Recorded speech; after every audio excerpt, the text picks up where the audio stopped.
Hello and welcome to another episode of the Daily Remedy Podcast. Today we're here with Dr. Leah Houston. Dr. Houston is an emergency medicine physician and a physician entrepreneur with a strong social media presence. She's a national thought leader on physician autonomy and sovereign identity in healthcare. Her latest venture is HPEC. HPEC is the physician-facing decentralized identity and credential wallet for the physician community. Physicians who are credential holders and the creators of authentic healthcare data should use this platform. It empowers the physician to own and control their own professional identity so that they can restore privacy and trust in the practice of medicine. And with that, I'd like to welcome Dr. Houston. Hello. Pleasure. So, thank you for joining us. Dr. Houston, tell us what HPEC is in your own words and what led you to start this venture. So HPEC stands for the Humanitarian Physicians Empowerment Community. And, initially we talked about multiple business structures, including a co-op. We also talked about a B Corp, because this is really a mission-driven company that is being designed and built to restore physician autonomy.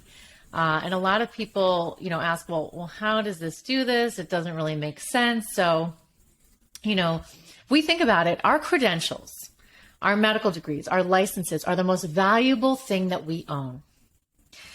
We pay all those years and all that money to receive them.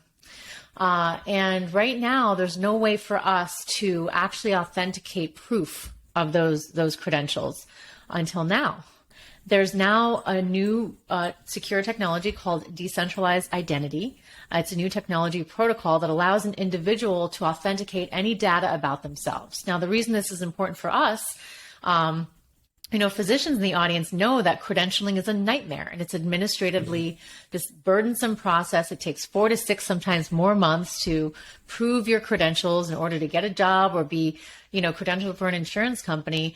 And it restricts our freedom and ability to move. If we're being mistreated in an employment situation, or if we just want to change jobs, we have to go through this very laborious, administratively burdensome process of credentialing. So these new technologies give us an ability to rapidly authenticate ourselves so that we can move freely. So give us an example on how the average physician or even the medical practice would use HPEC. How would they benefit from this? Obviously, everybody knows credentialing is a nightmare, but can you give an example of how this platform can benefit the physician or medical practice? Sure. So first, I want to just make it clear that we're a very early startup. We're using something new and we're building something that's never been done before. So if you pick up this tool today, it's not going to do any of the things I'm about to share with you. But as we develop out the entire platform and move this from a beta version to an MVP, we will own our digital professional selves in an end-to-end way. So, when we think about our digital presence as doctors, right now it's owned by centralized systems. If you think about, our social media presence, it's owned by social media companies. Our professional presence is also owned and controlled by centralized entities. For example, ZocDoc, Health Grades. These companies have scraped our data from the CMS database, put it up on their website, and they essentially charge rent-seeking fees to patients to be able to access our professional services. And we never gave them permission to do that. And there's a lot of other entities that are actually also selling our data. The American Medical Association has a master file of every single physician's profile. And we don't know this, but they charge other entities and companies to check that master file and to do credential checks with our data without our explicit knowledge or consent. I didn't know about that until I started this company.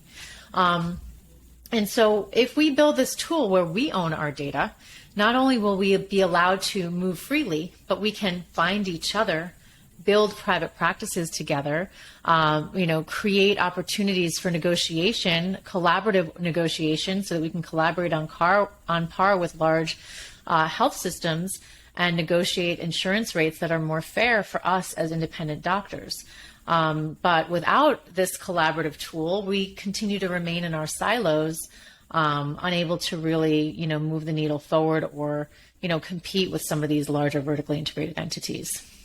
Oh, that's amazing. It's incredible that all this data is just being used by these third parties, and we simply assume that's the way it is. But clearly, Dr. Houston, you've found an opportunity for physicians to regain their autonomy, which is critical, particularly during the pandemic.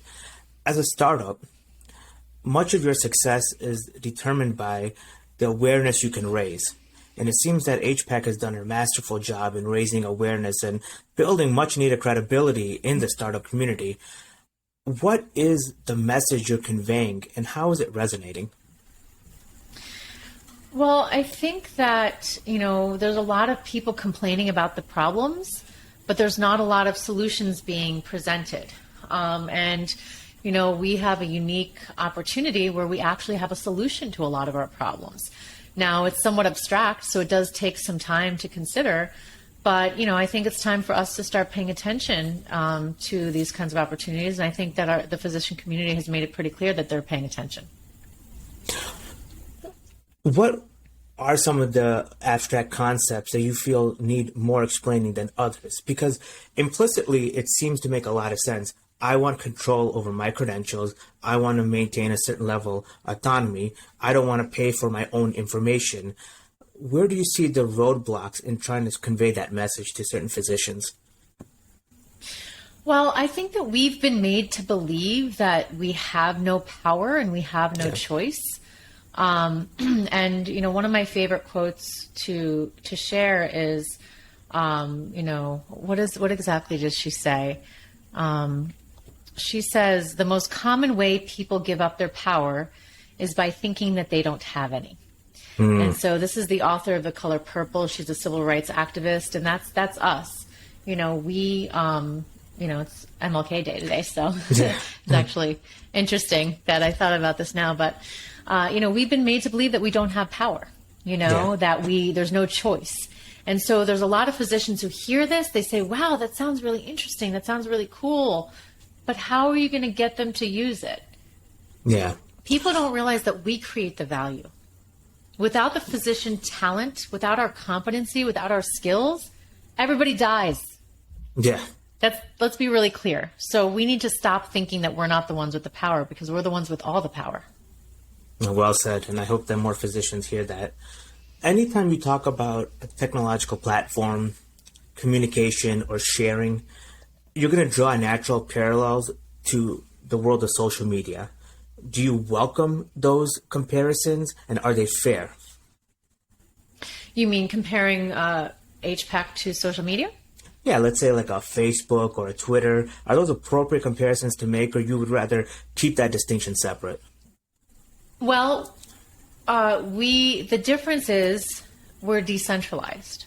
So Facebook is a centralized platform. If they don't want you to have a profile, they can delete you. They can kick people off. They can censor what you say. Same thing with Twitter. Same thing with any social media platform that's currently, in the market. I mean, there are some decentralized social networks that were being built. Mastodon was one of them. Steemit was one of them. PPIF. There's a list that I have. And I don't know which ones are still in existence now and if they're actually truly decentralized, but, we're moving into this world of ownership over data. Are we as a human race going to start adopting these tools that are self-sovereign, that are centric to the person that is able to control them, that empower the individual, or are we going to continue on this path where we rescind all of our rights to technocrats and give all of our data away to health systems and insurance companies and continue to allow them to manipulate our behavior with, malaligned incentives? It's going to be our well choice. Said. Now, manipulate our behavior is probably the most appropriate quotation regarding the ownership of data, particularly when it comes to these entities that don't really have physicians' best interest in mind. I want to explore this word a little bit further, decentralized, because I think it's a word that's often used, but not really well understood. You were one of the first physicians in this space. I mean, as far back as 2012, 2013. So these words are not bereft of meaning. You truly understand what they mean. Explain decentralized for the physician who may not truly understand the scope of that word. For sure. And decentralized can be used. Part of why the general public is confused by the term is that even the technologists, even the people developing these systems have different opinions of what decentralized means. When I say it, and when I talk about our company, I'm speaking about distributed ledger technology, otherwise known as open permissionless blockchains. So decentralized and distributed are kind of similar words. But what it basically means is, right now, all of our information is kept on centralized servers. All of our data is stored and owned and controlled by one entity that has built whatever that database is, and only they can access it and they sell the data. In distributed ledger technology, it gives individuals the ability to own their own data because it creates duplicate records of data, and that data isn't necessarily your name or your date of birth or your identifying information. That data is just proof that that information exists and a point to where that proof is or to where that actual data is. And that's called a hash. So, for example, my medical degree, I could own a digital copy of that medical degree in my wallet or on my desktop, and out there on a distributed ledger could be a small, hash that points to my wallet or my desktop and says, yes, that information's there. Yes, that's authentic. And here's where you can find it. And that person then can get permission for me to share that information. So, when these databases are out there about pointing to where the actual data is, it puts the user in control of that data. Now, people say, well, what if that hash table is deleted? Well, what's interesting is, it's distributed and it's duplicated. So every time we put a record on one of these distributed ledgers, it's copied onto thousands of computers. And there's individuals who are watching these computers to make sure that the table and the record, is accurate. Now, how do they do that? They always have the older record that's copied and immutable, meaning you can't erase it. So, every time a new piece of data is added, it's added to a chain of all of the other data that cannot be erased, and it can be compared to all of the other thousands of computers. Now, if somebody tries to lie and put a fake piece of data on one ledger, it's compared to all the other ledgers. They know it's not real and it's not added as a permanent record on that hash table. And that's how we keep this data secure and truthful. It basically, it creates a permanent record of information that we all can access. Wow. I think the general public doesn't understand how little oversight there exists currently.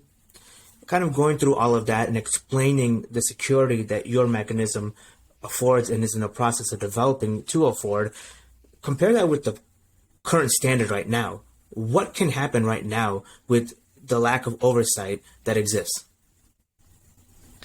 Well, there is some oversight. We have your regulations. We have bureaucracy. We have, a lot of people are like, oh, the problem is with the government. There's too much bureaucracy. There's too much oversight. There's too many regulations. And some people are like, no, the problem's with corporations. They have too much power. They influence the government. We need to take power away from the corporations. The fact of the matter is they're both, a problem, and they're both problematic because they're centralized, and the problem isn't with, government in general. It's with corrupt government that's turning a blind eye to, the fraud that's happening, the Medicare and Medicaid fraud that's happening, because they're getting a lobbyist to take them out and to write them checks to turn a blind eye to things, So it's corrupt bureaucrats that's the problem. And then the same thing, it's crony capitalists, people who are colluding, making backdoor handshake deals, doing kickback scenarios, lobbying and paying for people to turn a blind eye to this nasty stuff that they're doing. And so this is a moment in time where we, the people, can start developing tools that can push up against that, that behavior and put the power into the hands of the individual. Interesting. So the sense that we're getting is as we move forward using HPEC, the key is really recognizing through a decentralized platform, you have the ownership. So whereas before it was always a third party, it was always centralized, whereas now you're in control. To play devil's advocate, what if somebody says, that seems like a lot of responsibility? That seems like something I may be intimidated to take on. Explain to that person why they should still want that decentralized platform, even in the face of that perceived intimidation. Well, if you're talking about ownership over your public-private key pair and the risk of losing that private key, that is a concern. And it's a concern that, some people are starting to address. But there's a lot of solutions that are coming to market or already in market around that. And in general, it's like, what do you want? Do you want to be controlled or do you want control? If you want control, you're going to have a little more responsibility. I mean, we as a physician community are a very responsible bunch. Yeah. So I don't think we should have a problem with this. But, what do we do about, people who are elderly and don't understand technology or have, beginning signs of dementia, or young children who have developmental disabilities, or patients who have psychiatric problems who aren't able to, to manage their own data. I mean, custodianship is a discussion that's being had, especially in the healthcare community around these tools. And in the same way that we have custodians in the real default world, we're going to have custodians over things like this. But I believe that we have a real opportunity here, and I don't want to lose it over a fear of something that, of course it should be a fear, but it can be addressed. No, well said. And I think as we're starting to get into a new post-pandemic world of healthcare, there's going to be paradigm shifts. And being at the vanguard, I think you really start to see those shifts. So for the physician who is interested, would like to get on board, talk a little bit about the onboarding process. How can they download HPEC? How can they log on? Talk us through that process. Yeah, and so we have a digital identity wallet, and we built it with these open standards. So when you join and when you become an HPEC member, you automatically get a secure enclave, and you get a decentralized identifier where you can receive and share your digital credentials. Now, the onboarding process is very simple. It's very similar to many onboarding processes. You put your NPI number in as a doctor, and you essentially claim your physician profile. It'll say, oh, is this you? And you'll see your name pop up, and you'll say yes. And then it will ask for your identification. So we use a third-party application called Onfido that checks government-issued ID, whether it's a passport or a driver's license. And the reason we do that is, what if somebody else downloads the app and puts in your NPI number? The only way for us to know it's you is actually checking your government ID and do facial recognition. So we do that as well. And this is a bit of a friction point for practicing doctors because they're like, what is this? What does it mean? What are they going to do with this information? But we're building this for us. So I'm asking you to trust that we're building it in a way that's going to serve us. And so once you do those 2 checkpoints, you're in. And if you're licensed in Florida, you'll be in the Florida physician group. We do ask a few more questions about your practice environment so that we can build robust search features around, where you practice. If you want to be found, you can click the button and say, make my profile searchable. And so these are some features that we want to build later. Right now, you can only really search by name. But once you get into the application, you're in the Florida State Licensed Group, or you're in the Albany Medical Center Graduate Group, or you're in the Emergency Physician Group, and you get to connect with your peers that are also in this group and also believe in autonomy and want to be a part of this movement. And as we grow the network, we plan on building all kinds of other features that make it easier for us to practice. Nice. You seem to generate quite a bit of momentum and usership already. Can you talk a little bit about the total number of people who have signed up already and what you anticipate to be, let's say, by the end of this year? So we have close to 1,000 physicians who have signed up. We put a pause on invitations because we really want to build out some of these other features. But anybody can still join today. They're just kind of seeing a very rudimentary version of the application. And so that's part of why, we are likely going to be raising a fundraising round sometime in the near future to, continue to build this out. And we would love, the physician community to participate in that. Well, certainly. What sort of interest are you getting from physicians? Because I think many physicians who would be interested in this platform are also very savvy about technology and similarly want to maintain ownership over their data. What are the key points that they're looking for when they sign up for HPEC? Are they looking for the autonomy, looking for ease of credentialing? What is the biggest value that they find? It's really, at this point, I feel like it's about a 50-50 split. There's a huge number who are like, we want the credentialing problem to be solved. And there's a huge number who are like, we want autonomy and freedom and we want practice mobility and we want to connect with our colleagues. The connection and the referral network and the DAO, the decentralized autonomous organization that we're building, the governance that we can build around, policy and practice guidelines, the support that we can give our colleagues who might need something that we might be able to help them with. That to me is really part of our greater vision, and that can happen sooner.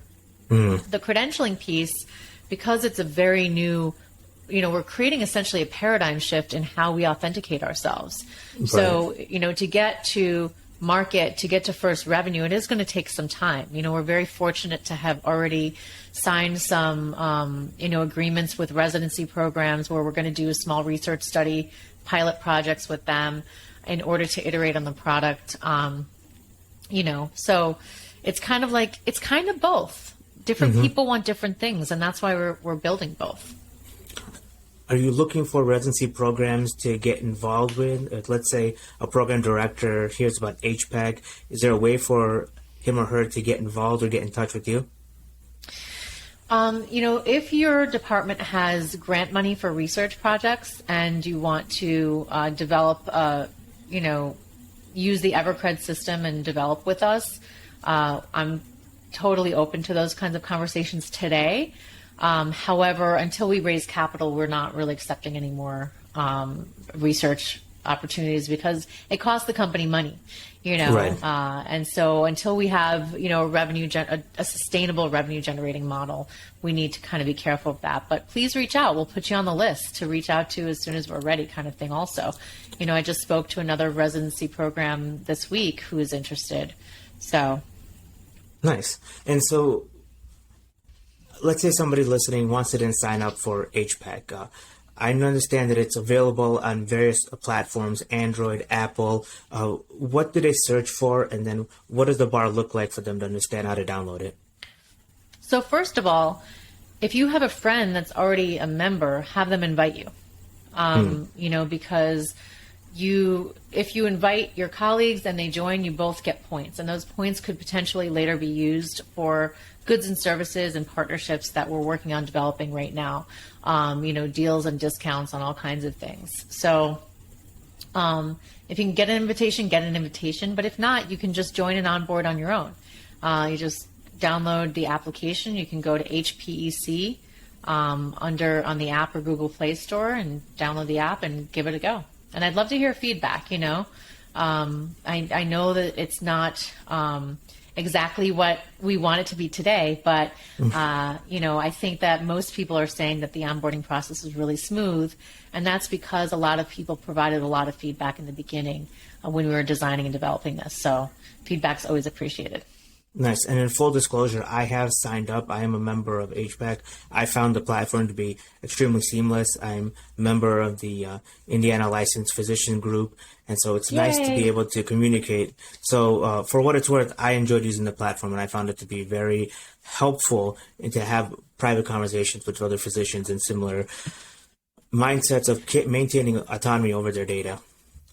Now, I also want to mention, just because of what you said, there's a protocol called the Decentralized Identity Communication Protocol, DIDCOM, which is a protocol that allows two individuals who have a decentralized identifier to connect and have private conversations amongst each other. And we've enabled that protocol in the application. So when you connect with a colleague on the app and you have communications with them, it's private.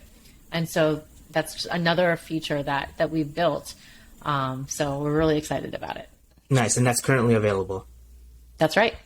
So let's say a physician has, a private matter, a litigious matter, or something like that. They could use your platform conceivably to discuss with other physicians and kind of understand what are some ways to deal with whatever they're facing. Yeah, in a one-to-one conversation, it's private. And I'm not allowed to say that it's HIPAA compliant because you need to go through all kinds of hoops to be able to say that. But it serves all of the requirements of HIPAA to be compliant, which it's encrypted and it's peer-to-peer. No, that's interesting. Dr. Houston, thank you so much for your time. Really appreciate it. For those who may be interested in learning more about you, about HPEC, or participate in some of the endeavors, particularly the upcoming fundraising round, how can they get a hold of you? They can find me on Twitter, on LinkedIn. Our website is hpec.io.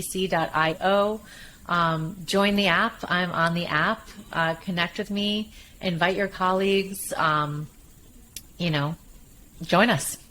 No, and I would highly recommend those who have listened to this podcast to please take a look at HPEC and please follow up with Dr. Houston.